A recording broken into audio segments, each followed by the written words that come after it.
esports talaga namang dinodomina ng kababaihan ang mundo ng sports. Dahil panibagong kampyonato ang nakuha naman ng Smart Omega Empress sa katatapos lang na Cebol Road to MWI Finals. Tinalo nito ang TNC Z4 para tuluyang marepresenta ang bansa sa inaabangang 2024 MLBB Women's Invitational.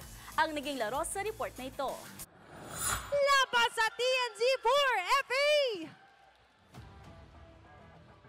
Bow down before the Empresses of Smart Omega. Muling pinatunayan ng Smart Omega Empress kung bakit isa sila sa maituturing na best female team in MLBB scene. Matapos dominahin ng TNC Z4 in a sweeping victory at tuluyang masecure ang spot sa Mobile Legends Bang Bang Women's Invitational 2024 na gaganapin sa Saudi Arabia.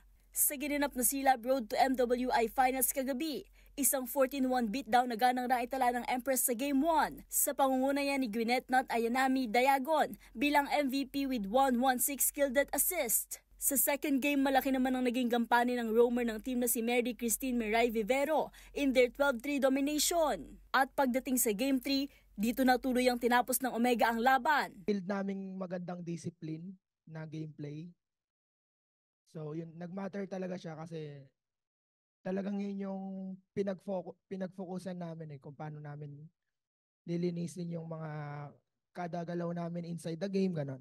Excited po kasi parang ngayon lang kami nabigyan ng chance na ganyan kalaki yung prize pool na and parang first time din po namin sa bansang yun kung saan i-held yung competition. Parang exciting po na sa part na makakita kami ng ibang continent, ibang klase ng culture naman din. And then sa paglalaro naman po, excited na din kami na maglaro. At the same time, gusto din po namin talaga kasi parang gigil din kami din talagang mag-practice at mag-improve pa ng sobra. Ang MWI 2024 gaya ng MLBB Mid-Season Cup ay bahagi ng Esports World Cup na gaganapin sa Riyadh, Saudi Arabia. Kabilang sa nasabing World Cup ay ilan sa mga kilalang esports gaya ng Dota 2, League of Legends, PUBG Mobile at Tekken 8.